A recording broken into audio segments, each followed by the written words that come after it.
बदलेंगे अंग्रेजों के बनाए आपराधिक कानून, केंद्रीय गृह मंत्री अमित शाह ने किया ऐलान। बता दें कि अंग्रेजों के जमाने से चला आ रहा राजद्रोह कानून अब बीते दिनों की बात हो जाएगी। केंद्रीय गृह मंत्री अमित शाह ने Indian penal code, criminal procedure code और इंडियन एविडेंस एक्ट को खत्म कर उनकी जगह भारतीय न्याय संहिता, भारतीय नागरिक सुरक्षा संहिता और भारतीय साक्ष्य अधिनियम लाने से संबंधित विधेयक लोकसभा में पेश किए हैं। प्रस्तावित विधेयकों से राजद्रोह कानून को पूरी तरह से बाहर कर दिया गया है। शाह ने कहा कि अंग्रेजों के जमानों के कानूनों का मूल उद्देश्य दंड देना था, जबकि प्रस्तावित कानूनों का उद्देश्य न्याय देना है और इसका आत्मा भारतीय है। पेश करने के बाद शाह के अनुरोध पर तीनों विधेयकों को गृह मंत्रालय से संबंधित अस्थायी समिति को भेज दिया गया है। प्रस्तावित कानूनों में मॉब लिंचिंग के लिए अलग से सजा का प्राविधान किया गया है, लेकिन इसे पंथ निरपेक्ष रखा गया है। किसी चोर को भी यदि भीड़ मार देती है तो उन सभी को मॉब लिंचिंग के प्रस्तावित कानून के तहत सजा होगी। झारखंड जैसे कई राज्यों में महिलाओं को डायन बताकर की जा रही हत्याओं पर अब मॉब लिंचिंग कानून की धाराएं लगेंगी। इसी तरह राज्यों को अब लव जिहाद के लिए अलग से कानून बनाने की जरूरत नहीं पड़ेगी। प्रस्तावित कानून में पहचान छिपाकर या नौकरी प्रोन्नति दिलाने के झूठे वादे कर दुष्कर्म के लिए सजा का प्राविधान किया गया है। लव जिहाद के मामले इसके तहत कवर हो जाएंगे। प्रस्तावित कानून में राजद्रोह को भले ही जगह नहीं मिली हो, लेकिन राष्ट्र की संप्रभुता के विरुद्ध अपराधों के लिए अलग से सजा का प्राविधान किया गया है।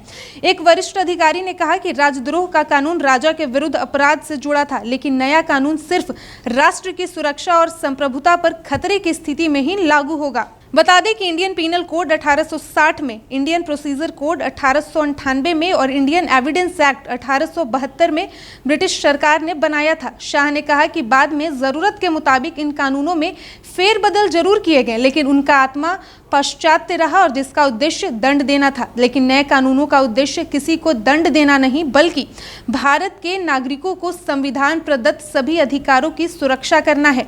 उन्होंने कहा कि इन तीनों कानूनों में गुलामी की निशानियां भरी थी और 475 स्थानों पर parliament of United kingdoms, provincial act, London gazette जैसे शब्द लिखे हुए थे। यही नहीं, अंग्रेजों ने प्राथमिकता के आधार पर राजद्रोह और ट्रेन डकैती जैसे अपराधों को सबसे ऊपर रखा था, जबकि प्रस्तावित विधेयक में महिलाओं के साथ अपराधों और हत्या जैसे मामलों को पहले चैप्टर में स्थान मिला है।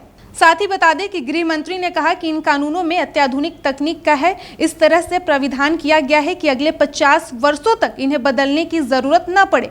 इनमें इलेक्ट्रॉनिक फॉरेंसिक वीडियो कॉन्फ्रेंसिंग के साथ ही ईमेल या एसएमएस से समन भेजने का पूरा प्राविधान है।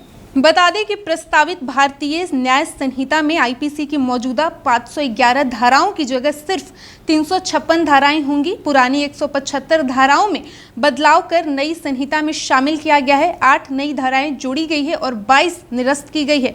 वहीं इस पर दिल्ली हाईकोर्ट के पूर्व न्यायाधीश आर.एस. सोढ़ी ने कहा कि जहां भी बदलाव की जरूरत हो उसे किया जाना चाहिए और जो भी कानून समाज की भलाई के लिए हो उसका स्वागत किया जाना चाहिए। एक जीवंत समाज में कानून भी बदलने होंगे, कानून प्रवाहहीन नहीं हो सकते।